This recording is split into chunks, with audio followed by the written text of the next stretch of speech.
Formula 1, the pinnacle of motorsport, started their first official race on the 13th of May at the British Grand Prix in Silverstone. Back then, the track looked very different compared to what it is today, and the first ever season consisted of 7 Grand Prix. After the British GP came the Monaco GP, the Indy 500 and the Swiss Grand Prix. Yes. Back then, there was a Grand Prix in Switzerland, but after the 1955 Le Mans disaster, motorsport was banned and there has never been a Swiss GP since. Race number 5 was the Belgian GP in Spa-Francorchamps, with the penultimate Grand Prix in France and the big finale in Italy at Monza. There are still 4 races out of the original 7 that are still on today's season. These Grand Prix have seen some big changes over the year, but we'll come back to that later in this video. So let's take a step back. Giuseppe Nino Farina took home the first driver championship with his Alfa Romeo 158, and to the surprise of many, there were no fatalities during the season of 1950. Unfortunately, that didn't last long, as one of the first of 52 fatalities happened during the Pau Grand Prix in 1955. Mario Alberghetti was a wealthy Italian who wanted to take part in motor racing and made his debut at the Pau GP. On lap 19 of 110, he got surprised by the race leader Jackie Paulet as he went into the tight Virage de la Gare right-hander and pressed the throttle instead of the brakes, flying into the barriers and dying almost instantly due to the lack of safety in Formula 1. Fast forwarding to the late 1960s, start of the 70s, Formula 1 legend Sir Jackie Stewart led an almost single-handed crusade to improve safety and health in the sport, with changes being made to the cars, tracks, drivers, positioning of the audience and the racing rules to make F1 a much safer sport. Starting with full face helmets instead of the Bell 500 TX that was introduced in 1954, seatbelts for the drivers, and a medical unit that started traveling with the Formula 1 circus to all the races. There was a lot of criticism from the media and even from some of the other drivers, saying that the safety measures took away the romance and the swashbuckling spectacle from the sport, and that Sir Jackie Stewart had no guts. But none of the drivers who shared that opinion have ever been in a crash like Stewart, who during the Belgian GP of 1966 crashed into a telephone pole and landed in a ditch at Maassluis, leaving him stuck upside down in his BRM. After 25 minutes and with the help of fellow F1 drivers Graham Hill and Bob Bondurant, Stewart got rescued and sent to the hospital in an ambulance that got lost on the way. After all of his hard work and dedication to Formula 1, Sir Jackie Stewart received a knighthood in 2001 for all the contributions that he did. Taking a look at what a racetrack looks like today compared to the old days, you can see a big difference in runoff areas at dangerous corners. This was not only to protect drivers but also to protect the spectators who were watching the race. That was also one of the things that F1 did to ensure that the spectators were safe. Another change that the F1 tracks made over the years was introducing grandstands just like this one at Spa-Francorchamps. This way the spectators would be able to sit in a safer and higher place to prevent an F1 car from driving into the crowd.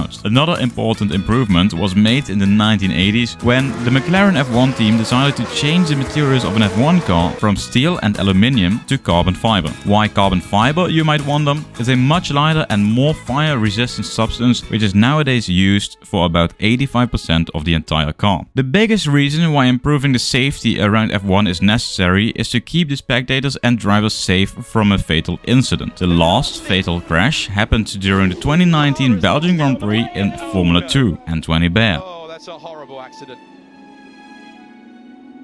The last fatal crash in Formula 1 happened during the 2015 Japanese Grand Prix, where Jules Bianchi drove underneath a tow truck who was on track to retrieve another crashed car. Another, sadly well-known F1 fatality goes by the name of the King of Monaco, better known as Ayrton Senna, who lost his life during the 1994 Emilia-Romagna Grand Prix in Italy. Just the day before him, the Austrian Roland Ratzenberger had a horrible crash and died. After the darkest weekend in F1 history, the track in Imola changed, making the fast left-hander a slower chicane to ensure safety on that part of the track. Sid Watkins, the head of the F1 medical team, was powerless to help either one that weekend, but he made sure that under his guidance, huge changes were made that helped change the sport into what it is today. The barriers have become more absorbent. Long gone are the days of hay bales and concrete walls. Since the Monza GP in 2006, the Tech Pro barriers have been introduced and were an idea to simulate the typical belted tire wall, but preventing the wall from breaking and taking away the energy that would otherwise put the car in a much worse state. The idea of this newly developed Tech Pro barrier originated from the 1999 Silverstone GP, where 7-time world champion Michael Schumacher went through the barriers and straight into the wall behind it, which broke his leg. It took a full 7 years to complete the development of the Tech Pro barriers and start using them. The head and neck support, otherwise known as the Hans system, became a part of the F1 car in 2003. The Hans system consists of a carbon fiber shoulder collar,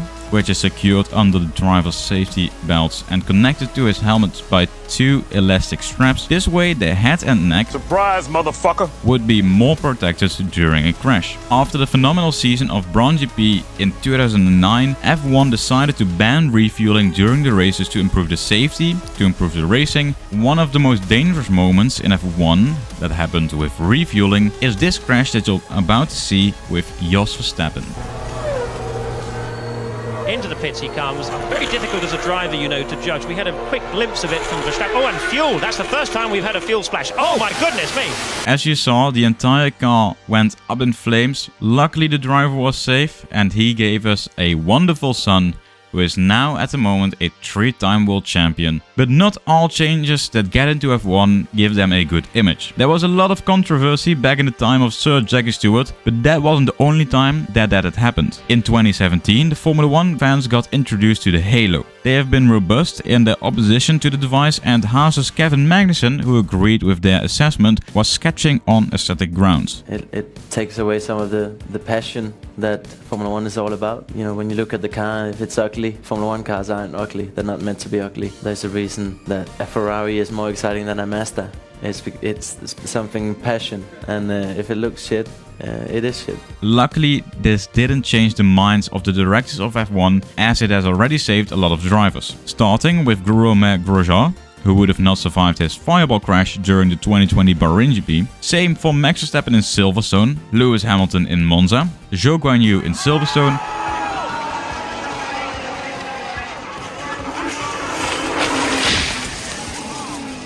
and many more. Comparing the championship winning car from 1950 and 2023, we can see that a lot has changed. But not only that, as we are taking a look at the Belgian GP from 1960 and 2023. Let's just say that there have been some big changes, but it can't stop here. Thank you so much for watching, and a huge thank you to my history teacher for allowing me to make my history exam about Formula 1. Yes, this is my history exam for the last year of high school. So if you liked it, please like the video and subscribe to the channel to see more content just like this. And I'll see you in the next one. Goodbye.